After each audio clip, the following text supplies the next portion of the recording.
But honestly, this community and being involved with organizations like Twin County United Way, I've been on their board for 11 years now. Just the sheer giving aspect of this community, it's pretty unique. There's fundraisers and other things that happen in other communities, but for how much people get together and give towards great causes, it's pretty awesome. Old Spiral Podcast is all about community. As such, we can't think of a more fitting guest than Lewiston's Parks and Rec Director, Tim Barker. Tim has been helping our community to be the great place that it is through his work with the Parks Department for over a decade. His responsibilities extend out to some areas you may not expect, such as cemetery and bridge maintenance, urban forestry, and much more. Join our discussion with Tim and find out about the ways in which our city truly benefits from the work of the Parks Department. All right, welcome to the show, everyone. Today we have on Tim Barker from Parks and Rec. How you doing, Tim? I'm doing great. Thanks for having me on, guys. Yeah. How you doing, Brian? Happy to. I'm good, holding in there. Yeah, hanging in there. A little sleepy. A little bit. It's fine. Got a new kiddo. That'll do it. I'm feeling good. Cool. Well, Tim, why don't you tell us what your position is and a little bit about what you do? Sounds good. Yeah. And I could probably take forever, but I'll try to keep it brief. That's all right. There's a lot of different things we do. I'm the Parks and Rec Director for the city of Lewiston. And by title, that's what I do. But really, I've got 8 different divisions that are underneath me within the city. So I run anything from Normal Hill Cemetery to seasonal outdoor pools, our parks, urban forestry program, senior nutrition program through recreation. So all of our community special events and programs for all ages, really, from little kids up to adults and seniors. I oversee our park development program as well. Facility maintenance is something a lot of people don't realize that we do. So we have 19 facilities that the city has that we manage. So that's anything from small construction projects to custodial within those buildings. So really, that's kind of in brief what I do. Day to day, it's different every day, which is something I love about it. Right now, it's pretty much all on Zoom. Sure. So that gets a little bit frustrating because I'm an active person and I like to get out and be involved. And so it's been a little bit restrictive the last 9 months or so, especially.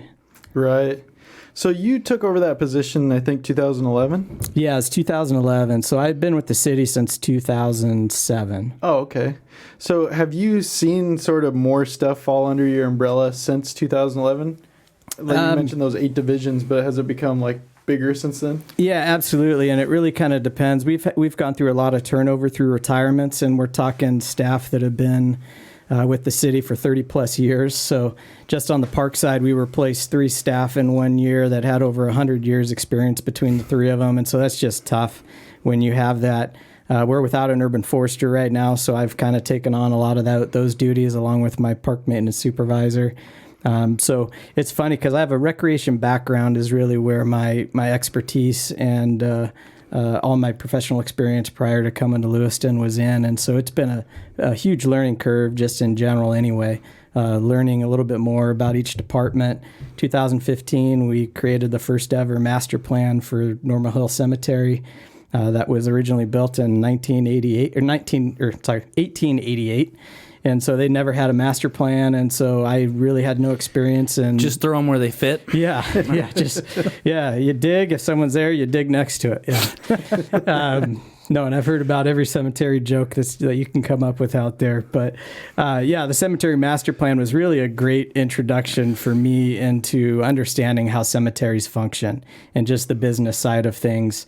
It's been an incredible experience to just get to know that system more. Yeah, that's something I don't think I've ever thought about is how cemeteries function. Yeah. I understand their function, but not exactly how they function. Well, everybody's dying to get in. You got to have a grave sense of humor to work there, huh? Yeah, there you go. I got nothing. I was holding on to that for the past minute and a half. So it's the best place to work. Nobody talks back to you. Oh, it can't be that bad. No one's ever come back to complain about it. All right. We got those out of the way. So speaking of facility maintenance, recently somebody decided to go for a swim in the skate park pool Yeah. with their car. Oh, yeah, they did. Did that cause any damage? Yeah, I wish there was water in there. That might have helped break the fall Yeah, a little no bit. kidding. So I went out Sunday night when that happened. I actually didn't know it happened until a friend of mine sent a picture to me and that they had seen on social media. And so I contacted the PD and then ran down, I'm just 2 blocks from there, and so met the officer that was there, talked about it, saw some damage to the coping that was there, and I think mostly from watching the video, that was probably from lifting the vehicle out. Since there's still snow and ice in the base of it, we're going to go in and clean it out tomorrow and just really see. I hope we don't find cracks or anything in there. That pool was, it's a great feature, and it was something that was an original alternate to the program, and we had a donor that gave us basically 50% of what the cost of that to build was, and it's a $56,000 facility. So if we end up with a massive crack in the middle of it, there being a skate park, you just can't go in and patch that because it's really got to be smooth. So I've talked to Grand Line Skate Parks, who is the company that built it out of Seattle, and so we'll plan to send them pictures of everything I find, and then they'll kind of assess it and let me know what the cost might be to fix it. So, yeah, one of those freak things. It's not near the road. Yeah, I wondered how Don't that really happened. know how to explain it. I can say that I know that the police department has video that they were able to get from Vista Outdoor that has the entire thing. So I haven't seen that yet, but that'll be interesting to watch that. Well, I hope it's not damaged. Yeah, I hope not. The coping, a little bit of the coping is just kind of chipped off here and there. It's not horrific, so I'm just really hoping down below we don't have anything major. Mm-hmm. Yeah. Yeah, that'll be a real bummer. Yeah. Because as listeners know from our Smash the Skate episode, I did a fundraiser for the skate park, and that's how Tim and I met. So the skate park's near and dear to my heart, and Absolutely. I hope it doesn't have too much damage on it that can't be repaired. But yeah, skate park was my first major project when I came here, so definitely have a love for that facility. And just working with Danny Proschel and everybody else on that project, it was a lot of fun. Yeah, absolutely. It's such a cool thing that we have. When I was growing up, it was kind of a shitty piece of asphalt with gravel all over it and a concrete rectangle. Yeah. And like a little ramp, and that was it. So it's definitely cool to have and worth celebrating for sure. Yeah, and especially, because they took out the other skate park. Right. I spent a lot of time at that one. That was cool. Yeah, the nice thing, part of that deal was Inland Auto Glass purchased that property from us and then eventually sold it again. But at the purchase price, that money went straight towards the build of the new skate park. Oh, that's so neat. we received $80,000 for that, for selling that. And obviously it was more valuable to them as a parking lot. But the fact that we were able to get $80,000 towards a $440,000 project was pretty sweet. Yeah, absolutely. And when you and I were talking about doing this episode, you mentioned that they were looking to put in like a little gazebo of some sort. Yeah, so our Parks and Rec Commission, I have 3 different commissions that I report to that are citizen groups. We actually have space on them if anybody's interested in joining. We have 1 spot open on the cemetery, urban forestry, and then 2 spots on the Parks and Rec Commission. There you go, Brian. You can learn about how the cemetery You could, or trees, or you could just do the park side. I got plenty of time. So the Parks and Rec Commission manages our park reservation account. So anytime someone rents a gazebo in our parks, that money goes into a separate account and doesn't go through the general fund. So it is something that can carry over every year. And so we utilize those funds to build new shelters. We brought in, once the skate park was built and we had the whole scooter fiasco, we used money from that account to bring in the pump track that's now up at Airport Park. So we're able to use it for different things. Obviously, the more shelters we build, the more money that'll get returned back into that fund. And so that's where we've looked to build a small gazebo that we could potentially utilize too, because we have the electrical there. It could be kind of set up for where bands could be for concerts or events down at the skate park is really the ultimate goal. And reservable if a kid wants to have his birthday party down there or her birthday party down there and rent it out. Yeah. What was the scooter fiasco? So it's an ongoing battle with skate parks, whether you allow scooters or not. And so at the time that we opened the skate park, we really only allowed bikes and skateboards because of the concern with not only just edges on the scooter handlebars, just the way that the skate park wasn't necessarily built for the length of what a scooter is. And so there was concerns with the group and the commission that it could cause additional damage. And so for the first few years that it was open, we didn't allow scooters in the skate park. Oh. I bet that made a lot of junior high kids really angry. Yeah, absolutely. And the tough part with scooters is, within a couple days, you're pretty good at moving around on it, as opposed to skateboard takes time. At the same time with scooters, we were finding a lot of younger kids were using those.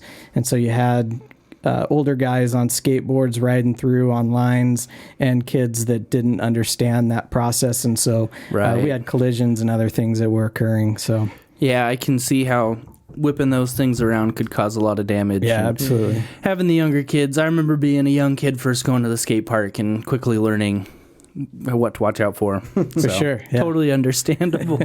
And it's just crazy to me how the demographic of people that ride scooters has changed so much. Like when I was growing up, it was basically, like you said, reserved for very small children. Uh-huh. And then now it's like a thing. It's amazing. There's some teens, early 20 guys that can really kill it on those. I mean, it's pretty awesome. Yep, we had a lot of pressure the last year that we did Smash the Skate to have a scooter comp. Category. Yeah, but I don't know the first thing about it, so we didn't do it. But maybe in years to come. Scooter tricks. Yeah. Yeah.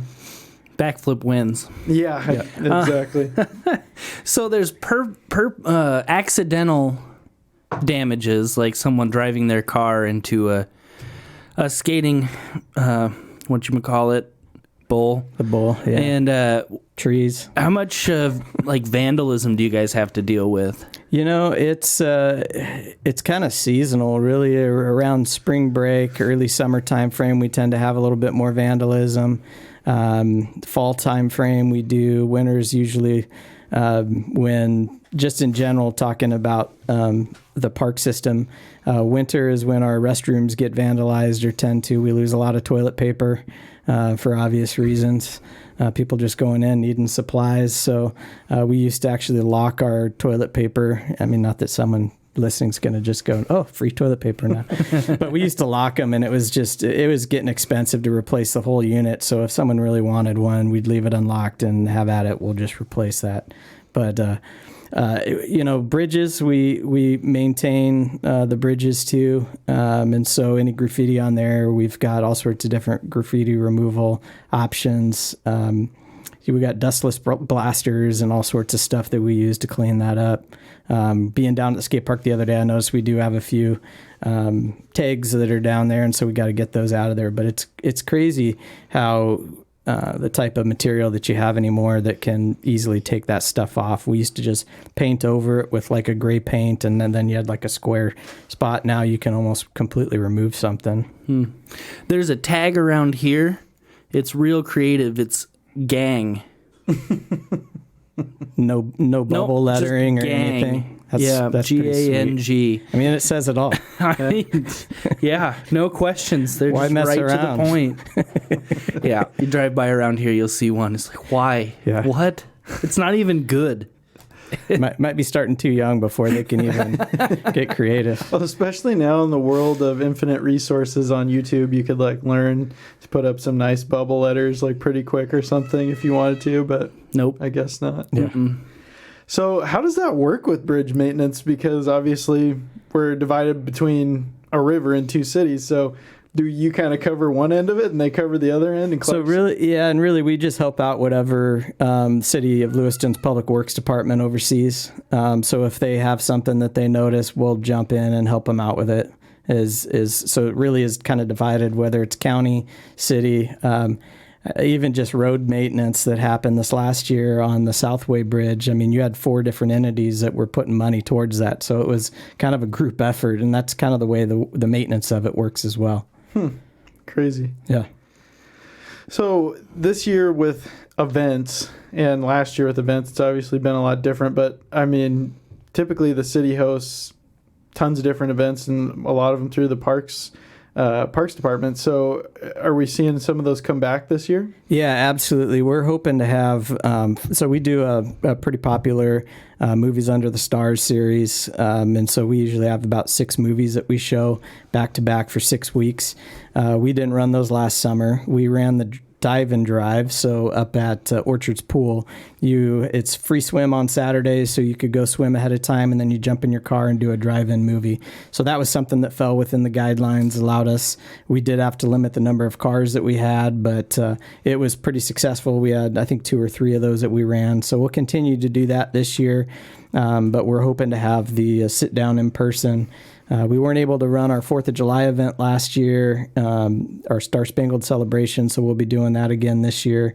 The 4th of July is on a Sunday this year, so that kind of makes it easy, having it on a weekend. Midweek, sometimes programs like that, it's hard to tell what you're going to get.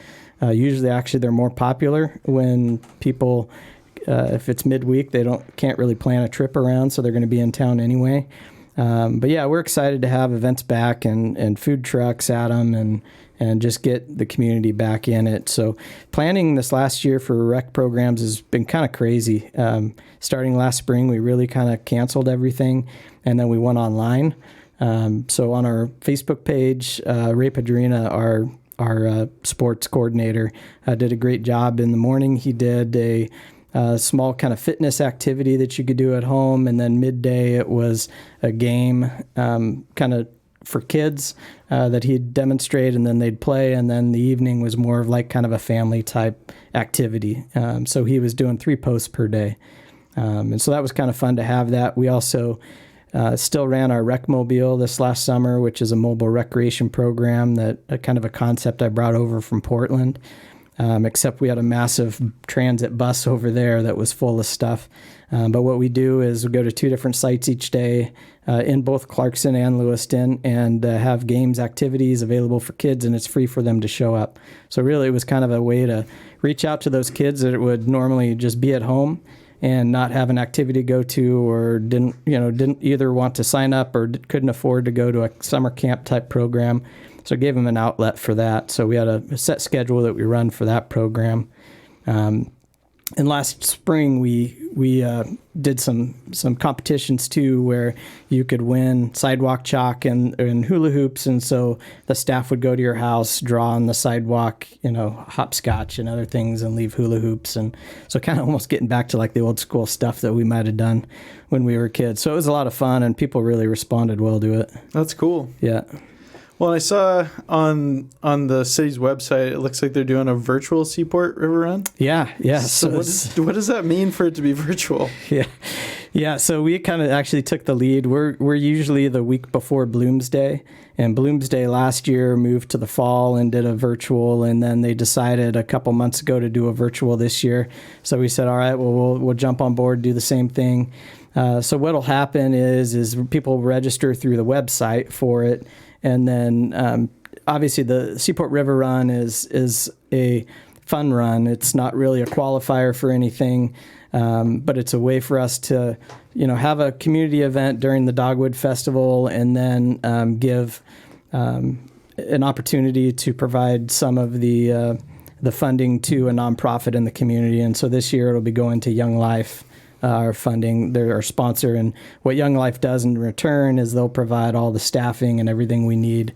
About 75 people is what we need to pull off an event like that typically, and so obviously since they're not running in person, we'll have them stuffing packets and doing other things to kind of earn their keep there. But virtual, we'll give 3 or 4 different options as far as routes that people can run. You're to have your own timing.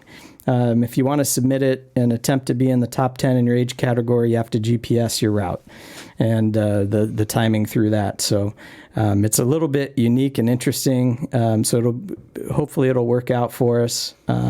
We usually get, depending on the weather, anywhere between 800 to about 1,200 people that participate in the main run. And that'll be the tough part we'll miss this year. We didn't run it last year at all, so at least we're doing something. But it's nothing more exciting than seeing 1,200 people running down the pathway on the levee system. It's pretty cool. Yeah, absolutely.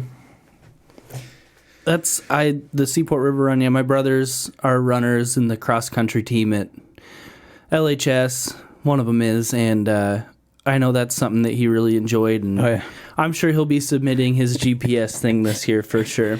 Yeah, it's crazy how quick some of those, because we have 2 routes on the regular race. It's a 2.6 mile, and then we have a 10K, which is a 6.2.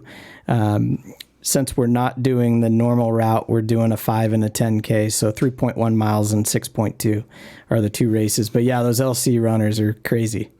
How quickly. I mean, I usually am at the start line and I can't even make it by car up and around and to the finish line at Hell's Gate before that first group's there.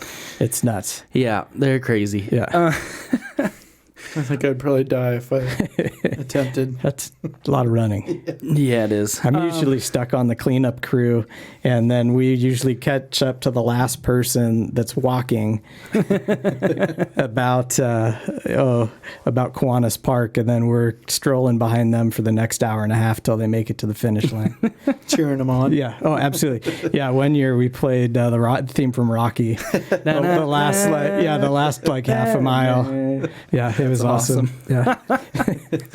Well, something that you mentioned that sounds really interesting is the urban forestry program. Yeah. What is that? So our urban forester in the urban forestry program, really what it is about is maintaining and expanding tree canopy within the city. Obviously, there's a lot of studies out there that show that tree coverage is good for stormwater management, for rain. It's good for heat indexes. So obviously, that's the main reason why we have as many trees as we do downtown Lewiston, because if there were no trees there, for one, sitting outside in the blazing sun would be cooking, and the temperature off of the concrete is so much warmer. So they say it lowers anywhere from 10 to 15 degrees. But yeah, the urban forestry program is really about maintaining right-of-way trees, so trees within our park systems. And then we actually, a lot of people don't understand or realize that if you wanted to take out a tree on your front yard that's next to the roadway, so like in your parking strip, you have to get approval to really do that. And we ask you to replace it with a like type tree, or we provide options for you, suggestions for you to do that. Tree pruning, people can kind of do that on their own, but we have licensed pruners that we work with as well to recommend us to people within the community. That's cool, yeah. And we're a tree city, and I think for like the last 32 years? Yeah, 32, yeah. And I just got noticed last week that we got another one, so we'll be up to 33 years now, which is awesome. And I think we're at 7 growth awards, which is kind of like above and beyond the Tree City USA. Yeah, it definitely makes Lewiston kind of cool and unique in that we have so many trees, because otherwise it'd be kind of a scabby little place. Mm-hmm. Yeah, I mean, just looking around, unless you head east, on Highway 12, there's really not much in the way of trees in the area, and so it's extremely important. I mean, especially for homeowners. I have 3 giant sequoias in my yard, and if I didn't have them, I couldn't imagine what my electrical bill would be during the summer for cooling my house. Yeah.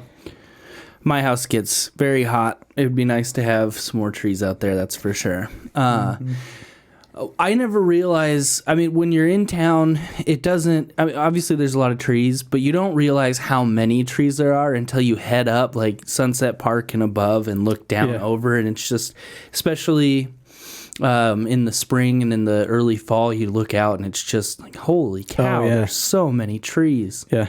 It's awesome. Yeah, it's crazy. I always like to look down when I'm driving down from up north, and as you're coming down the Lewiston grade, just looking and seeing what the coverage is. It's pretty cool. It's more than what you realize. Mm-hmm. Yeah. Yeah, and some of those trees that are like down by LC and up on Normal Hill, like the one that used to be by my apartment on 9th Ave, I mean, that was a huge elm tree, and it's just cool to see that those have been there and part of the city for so long. I can't even imagine how old some of those trees are. Oh, sure. Yeah. Yeah. Yep. And do you know anything about, I feel like there used to be a certain type of tree and a beetle or something came through and wiped them all out. Was that elm? Yeah, it was a locust, the locust trees. And so we lost a lot of locust trees in the last, it was a locust borer is what happened. We lost a lot of locust trees in the last 10 years or so. And we're still losing a few here and there, but, and it's not an ideal tree for our climate anyway, but. Yeah. Yeah, it's cool to have all those trees. I mean, like you said, it would just be scabby and kind of a bummer without it. So, you mentioned that space was still kind of vacant for what was the urban forestry? Urban forestry, yeah. So is that a position that the city or the Parks Department's looking to fill, or is it just kind of vacant? Yeah, it is. It's just something I need to get around to doing. It's actually been vacant for a little while. It had been a paid full-time position through the city, and we're looking to contract it out.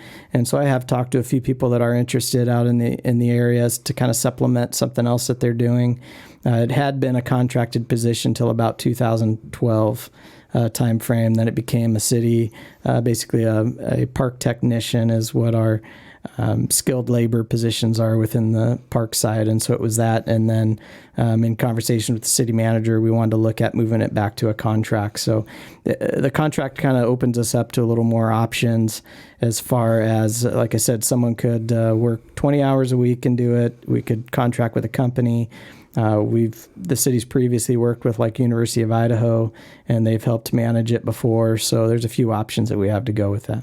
Yeah, because I'm sure that they have like forestry degrees and that. For sure, yeah. So they could have interns come Great and student do some projects. of that. Yeah. Yep, absolutely. So you mentioned earlier about taking ideas back from Portland. So are you originally from Portland? Yeah, I'm from the Portland suburbs. I grew up mostly down in the suburb of Salem in Kaiser. Went to high school down there. But yeah, the Portland area is really where my family's all typically from, is kind of Portland based. Grew up in between Beaver Creek and West Lynn, so on the south side of Portland. And then we moved down to Kaiser, I think, when I was about 10. Gotcha. So, yeah. So did you come out specifically to take the position at the Parks Department? Or? I did. I didn't have a clue, honestly, that Lewiston existed. Sure. I wanted to stay in the Northwest. I've always loved the Northwest, but I've only lived up and down the I-5 corridor. I went to college in Tacoma, and then after college moved back down to the Portland area and wanted to kind of explore out a little bit. I'd been to Sandpoint. One of my best friends from college was from Sandpoint. And so I wanted to head out this way a little bit. But yeah, they did a national recruitment for the role. It was assistant director, and so it was a new position that they had created. So then there could potentially be an internal candidate for the director's job when he was looking to retire. So when I first came in, my job really for the first 3.5 years before I became the director just was constantly evolving as I was taking over other roles. And luckily I didn't have to apply when the position came open. I was the interim and then appointed to the role. So that's awesome. Yeah. Yeah, it was something I wanted to always, it was always a goal that I had going through college, that I wanted to be a Parks and Rec director, and really ended up in that role about 10 years before I ever expected to. So pretty fortunate. Yeah, definitely. So you mentioned it was national recruitment. So was there like a lot of competition for that position then? Yeah, it was kind of funny. So there was five finalists when I came out here, and it was about 108 degrees that day, midsummer. And just funny things, I just remember, like, they took us on a half-day tour. I was in the van with the old director, 15 people. It was a mix of us who were applying and then Parks Commission members. And he had his window rolled down and no AC on. So we were just roasting in the back. It was kind of fun. And so the finalists we had, there was a guy from Florida, myself, someone from Southern Oregon, former professor from UNLV, and then there was one local candidate. So it was a pretty good mix of people. Yeah, that's cool. Yeah. Hey everyone, just wanted to take a quick break to tell you about our new Patreon account. That's right, OSP fans, you can now directly help us fund this show and get access to exclusive content. For more information and to learn how you can support the show, head to patreon.com/oldspiralpodcast. Now back to the show.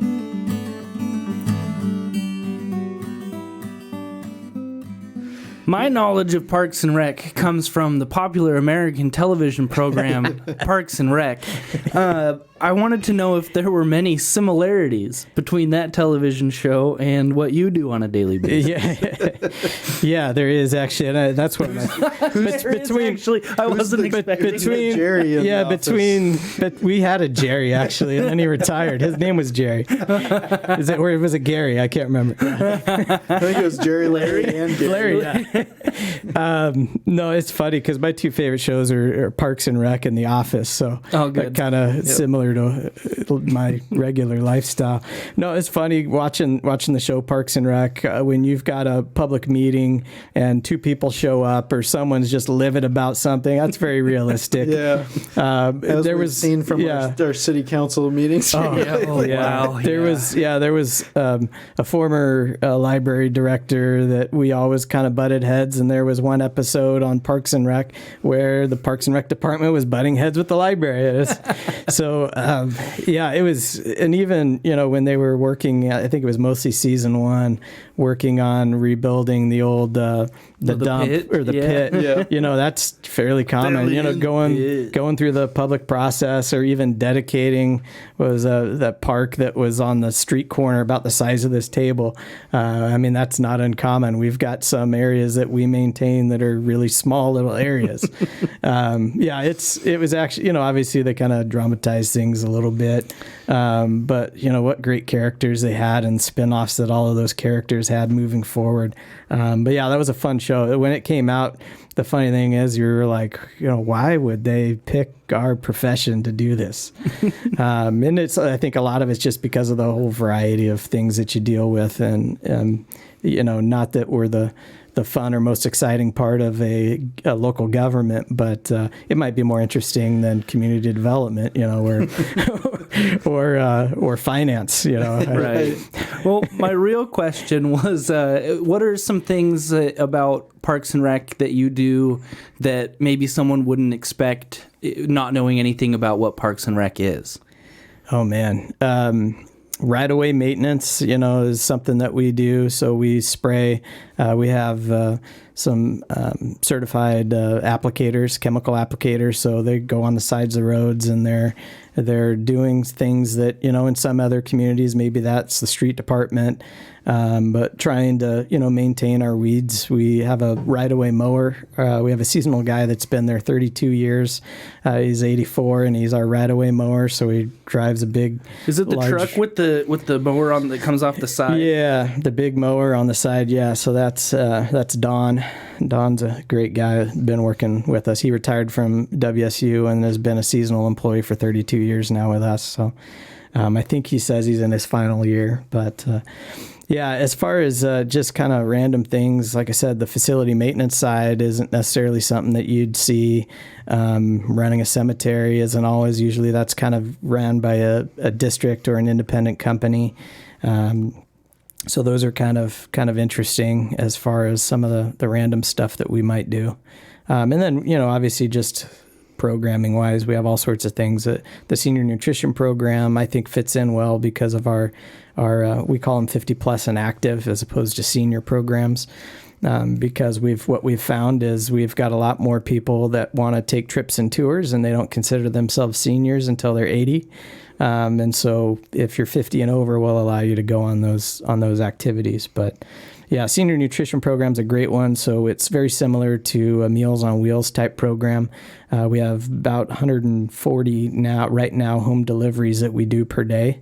That's 5 days a week. And then... Is that volunteers who are making those deliveries? Yeah, so we have volunteers. We have two 2 full-time staff in our kitchen, and then we have 2 seasonal staff in the kitchen, and then all our delivery drivers are volunteers, which is great. So the city reimburses them for mileage, but they don't receive a regular pay to do that. So, And if someone wanted to volunteer, how would they do that? they could contact us down at the community center, and at the Lewiston Community Center, where our main office and the senior nutrition program is. And then we'd be happy to get them on a route. And whether they want to be a sub or want to have a little bit more stability, we can definitely fit them in. It's something that, is always a constant need, and it's hard to rely on volunteerism to maintain something. So from time to time, staff will step in and help out. But Yeah, my mom worked as a volunteer coordinator down there for a long time. Or I guess it wasn't a long time. Oh, it was a while back for a few years. Yeah. So yeah, it is not always easy finding people to volunteer to do stuff. no, it's but not. it's super important.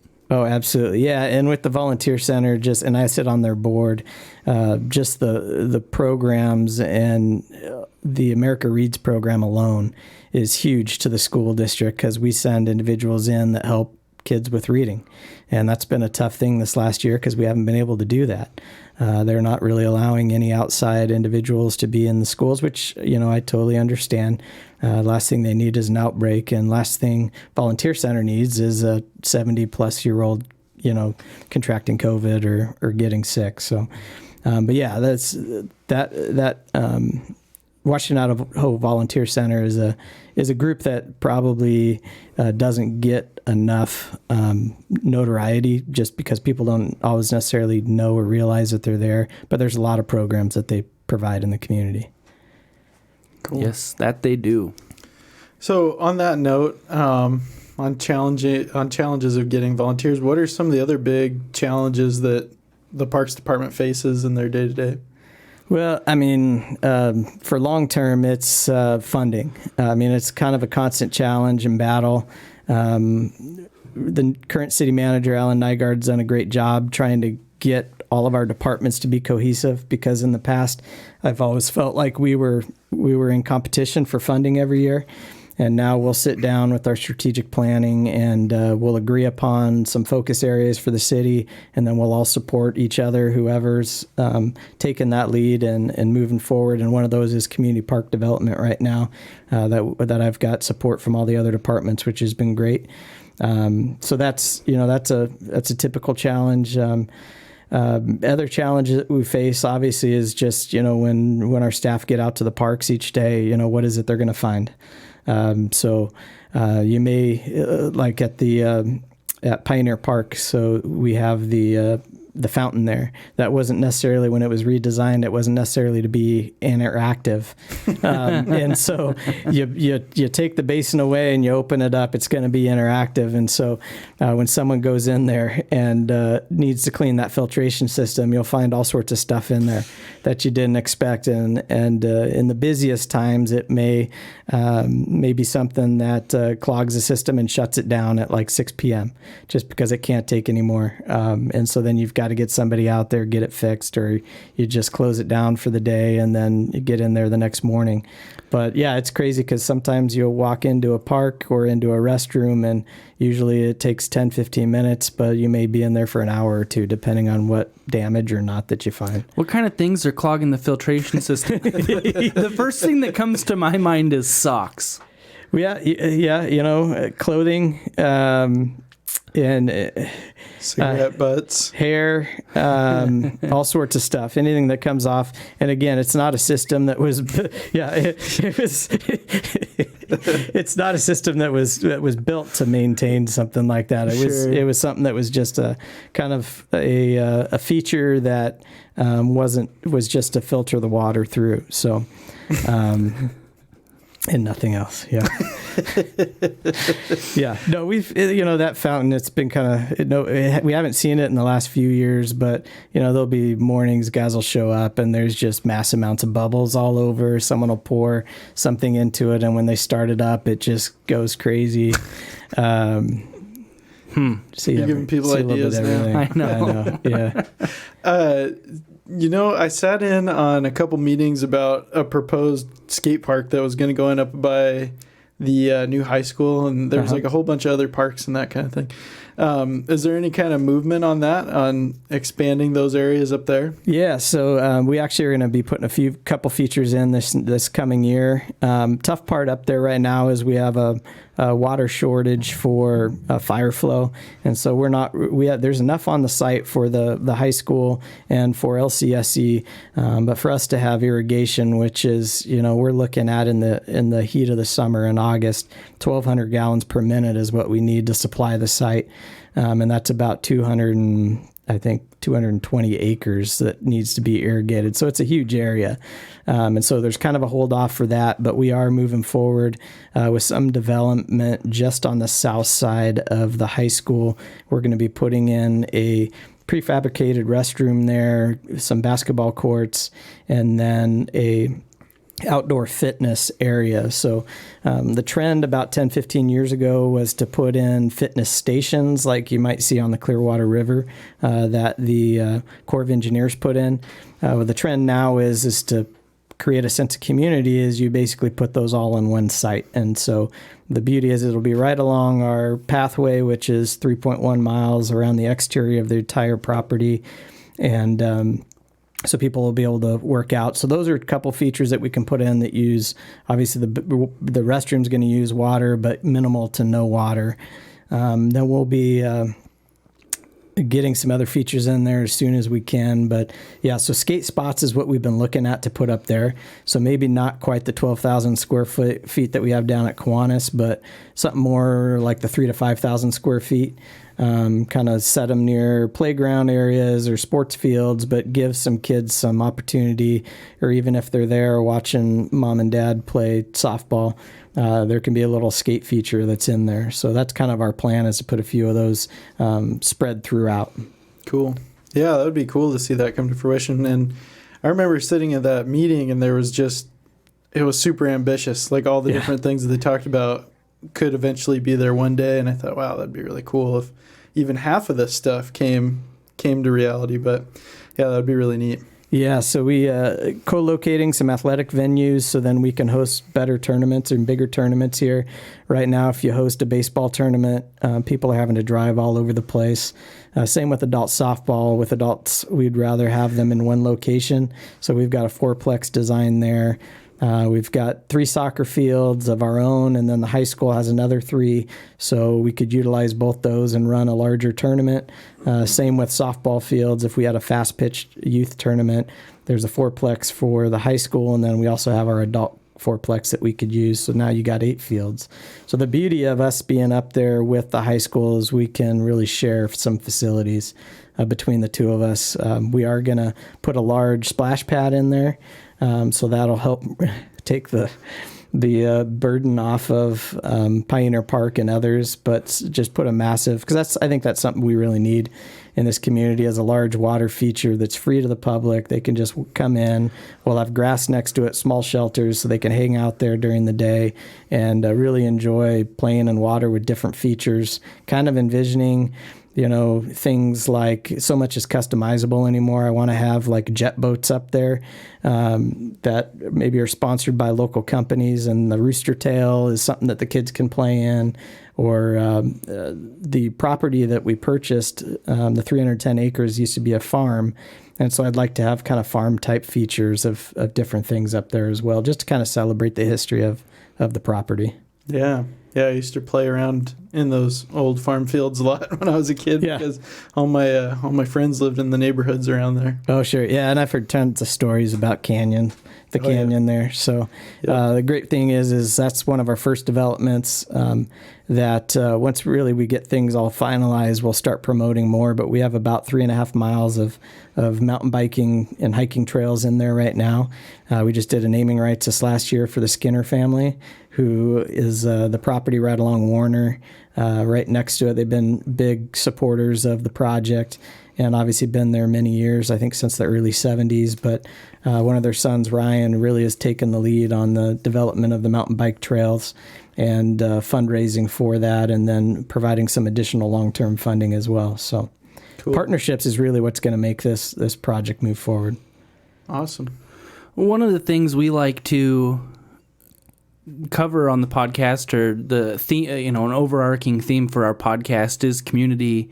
And it seems like the park systems and everything you do with the volunteering and putting in the parks and maintaining them and having these ambitious future goals is definitely, right on with that theme of building the community that we do have, because it's such a good part about where we live. With, I've said it before, and I will say it again, this, very big, small, big town, city that we have. I've said it before, and I can't even say it right now, but yeah.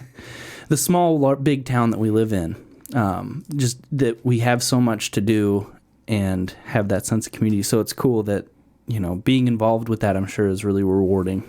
Oh, yeah, absolutely. I mean, a great example, like I said, was the skate park, my first project. I couldn't tell you how many times after we opened it up, I went down and just sat on the levee and watched kids play during the summer on the skate park, just because it was just such a cool project. And you look at it and it's like, I probably spent many nights where I wasn't sleeping because of issues and other things we ran into.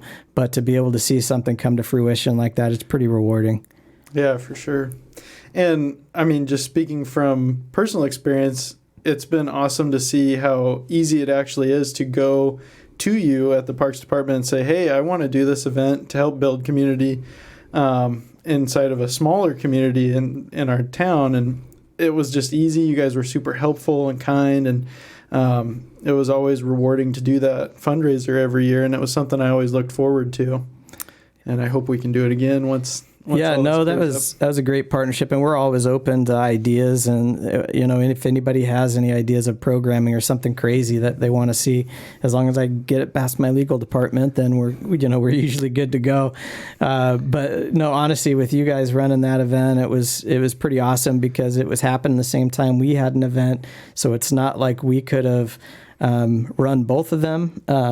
We're not experts at all in the skateboarding world, but to have community members that are willing to step up and partner and take the lead on that, yeah, absolutely, we love doing that. And anything we could do, obviously, to help you out, we wanted to be there and make sure that it ran well for you. Yeah, and you guys always were, and it was always super streamlined. And I mean, if anybody has an event that they want to do like that, I would highly encourage them to reach out to you and try to do it, because it's a much easier process than I thought it ever was going to be. Sure. I thought it was going to be kind of tough and have to go through this person and that person and really try to plead your case, but it wasn't bad. I mean, you guys heard me out and it made it happen. I'll try to make it more difficult for you next time, it sounds like. No, honestly, we have a lot of groups that want to, everybody seems to want to, an easy fundraiser would be to have a fun run, and we're a great resource for that too. We're a small partner in that, because typically if someone starts and ends at Kiwanis Park, we have them rent the shelter, but obviously if someone needs resources and wants to use the entire levy system on both sides, we tell them, okay, you've got these 6 agencies that you have to work with, and this is what they're going to tell them, this is what their forms are going to look like. So we're a great resource for that as well. If someone's looking to do something, just if it's anywhere related to the type of work we do, we'd love to either partner with you on it or at least give you some advice and help you out. Cool.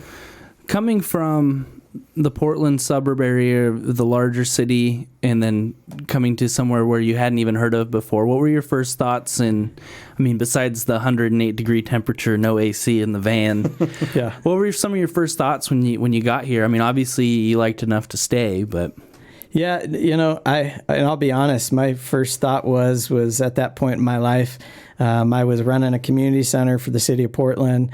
I was looking for my next adventure. An assistant director role sounded pretty good for about 3-4 years.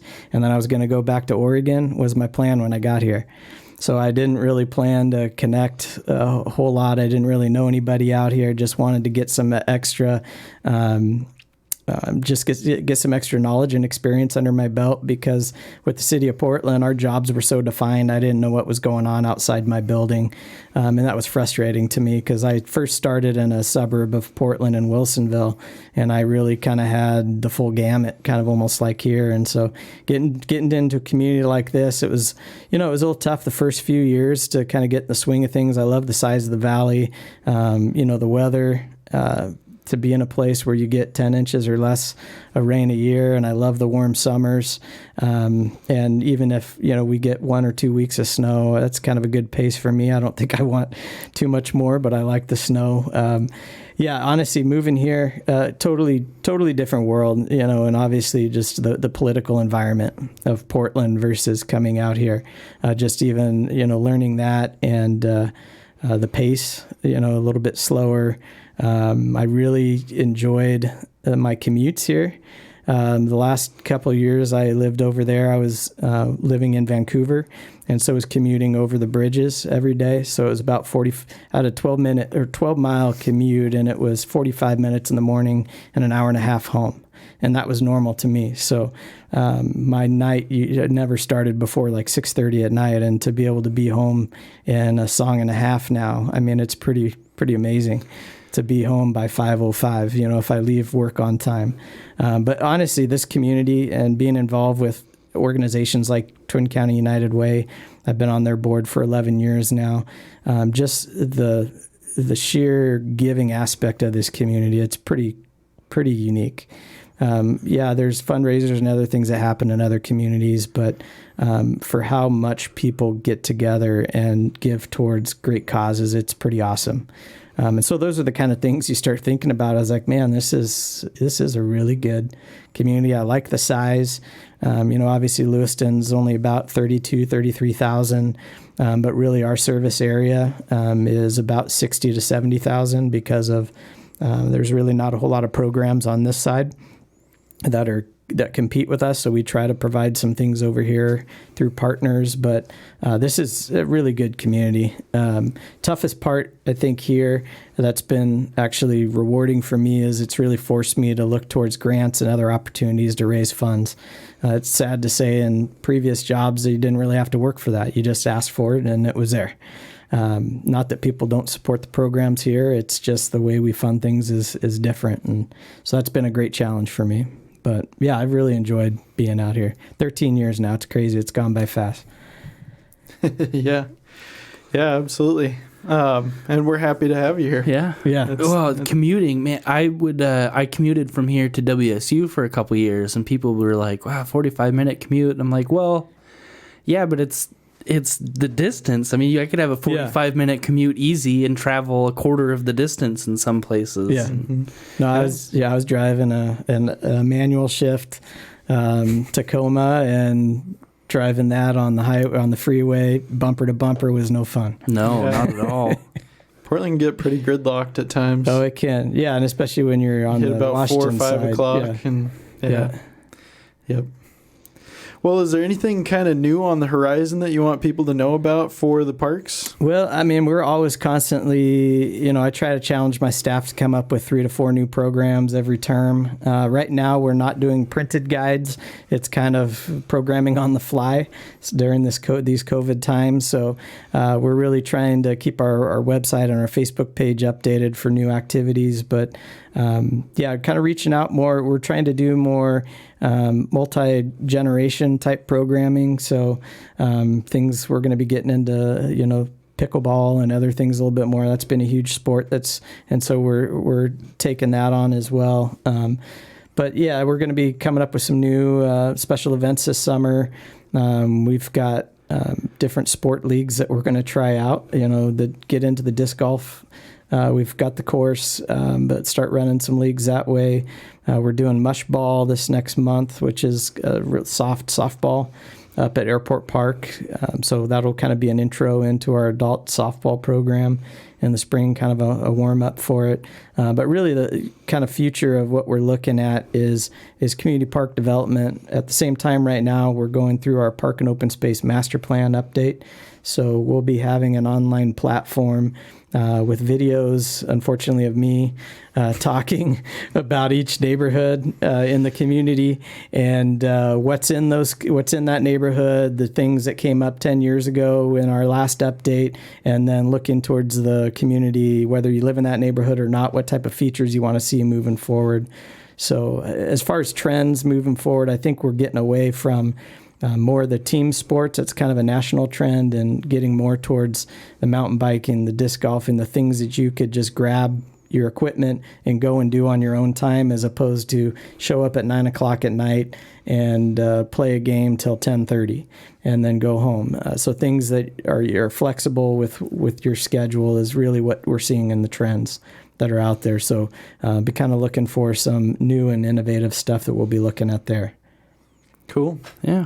So if anyone wants to get a hold of you or just the Parks Department in general, just check out the Lewiston City website.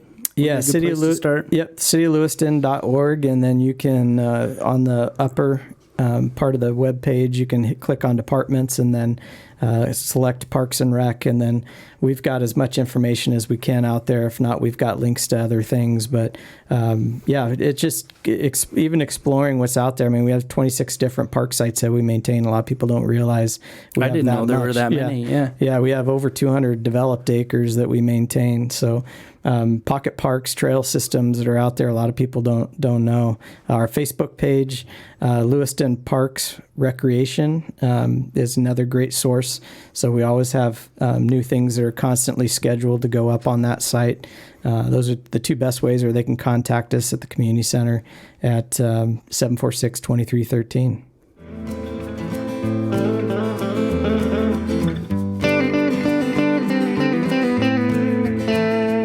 This episode of the show is brought to you by our Patreon subscribers.